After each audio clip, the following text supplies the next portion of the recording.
সন্ন্যাসীরা আল্লাহর দরবারে বাঁচতে পারবা না। যেই জালিম যেই হোক না কেন, আর যেই সহযোগী যেই হোক না কেন, কোন জালিম যেমন আল্লাহর দরবারে সুযোগ পাবে না, কোন সহযোগীও আল্লাহর দরবারে সুযোগ পাবে না। বিগত 53 বছর যাবত ফাজলামি করা হয়েছে। এসব ফাজিলদেরকে ধরে ধরে বলে দিবেন তোদের ফাজলামি জায়গা বাংলাদেশে হবে না, মানুষ আর সুযোগ দিবে না। আমরা প্রতিবাদ করব, সব জায়গা থেকে প্রতিবাদ করব।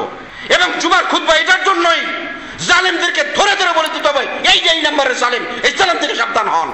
নিজের পছন্দের নেতা, দলের সর্বোচ্চ নেতা, হ্যার ব্যাপারে দোয়া করে আল্লাহ হ্যাঁ জাহান্নামের উত্তম জায়গায় ব্যবস্থা করে দিও।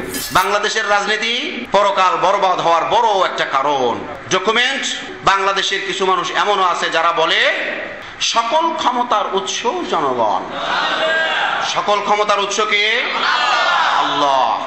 সকল ক্ষমতার উৎস জনগণ না। আচ্ছা, যারা কয় সকল ক্ষমতার উৎস জনগণ, ভোটে হাইরা গেলে হের পর এটা কয় না কেন, মানে না কেন? জনগণ তো আপনাদের ভোট দেয় নাই, যে কোনো দল হোক, যে কোনো সময় হোক। এই কথা আপনি কেন বললেন, কোন কারণে বললেন? আরে সকল ক্ষমতার উৎস জনগণ বলে আপনি যে মুশরিক হয়ে গেছেন, আপনি কি খবর রাখছেন? মুশরিক মানে কি? শিরিক। শিরিক মানে কি? অংশীদারিত্ব। একটা জিনিস দুইজনে মিলে করছি, অংশীদারিত্ব। ক্ষমতার মালিক কে? একমাত্র আল্লাহ। তো একমাত্র আল্লাহ যদি ক্ষমতার মালিক হয়, তা আপনি যখন বললেন সকল ক্ষমতার উৎস জনগণ, আপনি তো আরো ফাজলামি করছেন।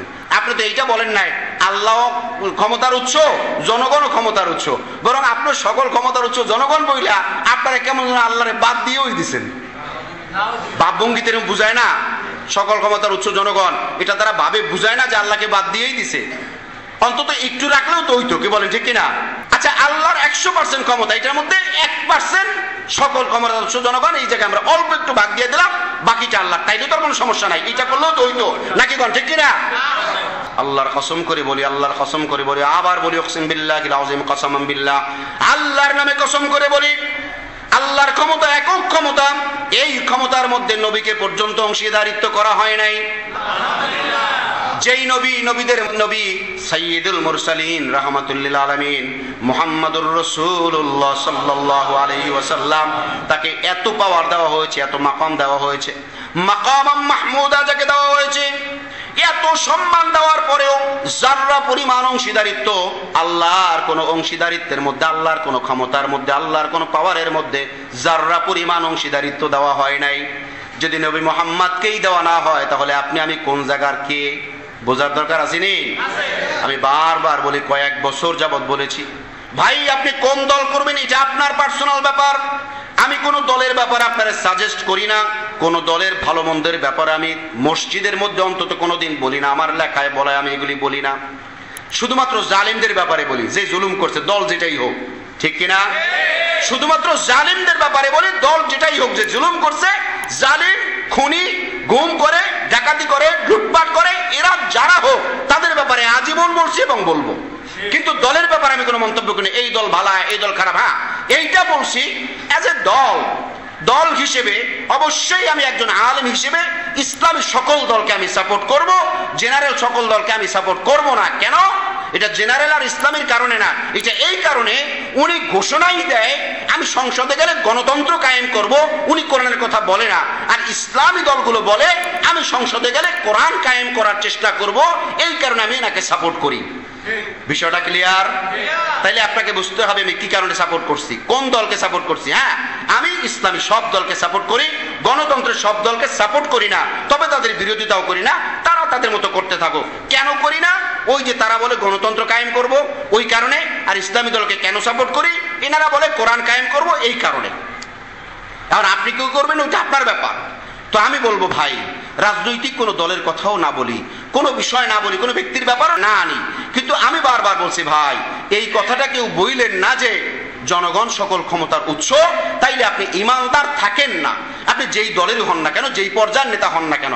এখন আমি একজন খতিব, এজ এ খতিব, একজন খতিব হিসাবে এটা তো আমার দায়িত্ব আপনার ইমান বাঁচানোর বিষয়গুলো বলে দেওয়া, আমল করা আপনার দায়িত্ব। আচ্ছা, আপনি আমারে বলেন, কোন দল, বাংলাদেশে যত বড় দল, আওয়ামী লীগ বলেন, বিএনপি বলেন, জাতীয় পার্টি বলেন, ইসলামী দলগুলো তো নাই, তারা বলে না এগুলো, যত বড় দল, কোন দল কি এইটা আপনাকে বাধ্য করছে? কোন পর্যায়ের নেতাকে কি বাধ্য করছে তুমি যদি সকল ক্ষমতার উৎস জনগণ না বলো বা না মানো, তাইলে তোমার দলে রাখা হবে না? কেউ বাধ্য করছে?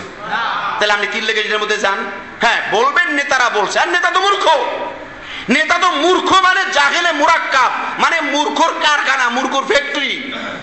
নেতায় তো কয় রব্বানা জালামনা আনফুসানা ওয়া ইল্লাম তাগফির লানা ওয়া তারহামনা লানাকুনান্না মিনাল খাসিরিন।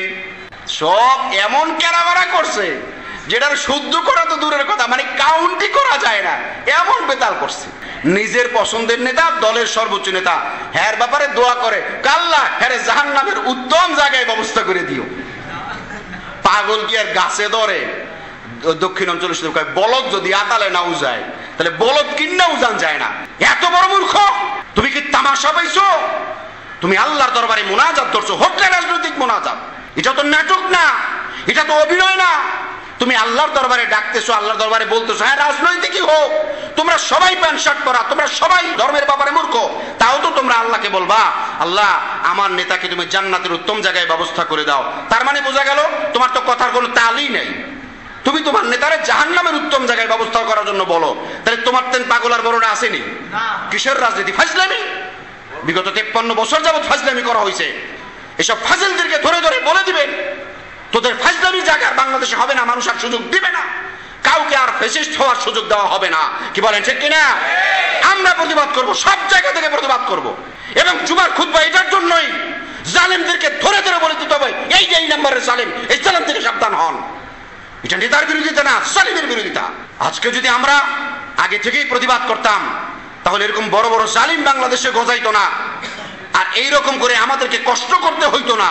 আপনি মনে করবেন কিয়ামতের দিন খালি এক জালিমের বিচার হবে না, ওই জালিমের সহযোগী যত জালিম সকল জালিমের বিচার হবে। কি বলেন ঠিক কিনা? দুনিয়ায় পিঠ বাঁচান যায়, তখন সুবিধা দিয়া, স্বার্থ দিয়া, সমর্থন দিয়া সুবিধা নিছো। এখন বালা মুসিবত যা আছে সব হের পিঠের উপরে যাক, তুমি কেমন যেন কৌশলে বাইম মাছের মতো পিঠ বাঁচায় যাও।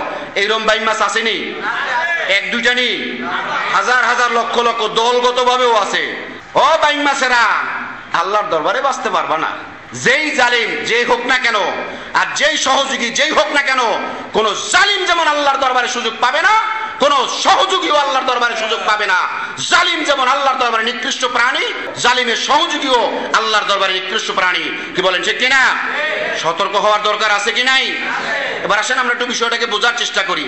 রাজনীতি করতে গিয়ে আপনি যদি ঈমান হারান, এ দায় আপনার, ইমাম সাহেবের না, খতিব সাহেবের না, এমনকি আপনার বাবা মারও না। হ্যাঁ, বাবা মার দায় আছে, আপনাকে পরিচালনা করতে পারলো না কেন ভালো লাইনে, আল্লাহ রসুলকে চিনাইতে পারলো না কেন, ওই দায় আছে। কিন্তু আপনি রাজনীতি করতে গিয়ে ইচ্ছা করে আপনি মুশরিক হয়ে যাইবেন, আপনি বলবেন সকল ক্ষমতার উচ্চ জনগণ, আপনি ফাজলামি করবেন, আপনি জুলুমের সহযোগী হবেন, আপনি জালেম হবেন, আপনি জালেমের সহযোগী হবেন, এই দায় কেউ নিবে না, জবাব আপনাকেই দিতে হবে।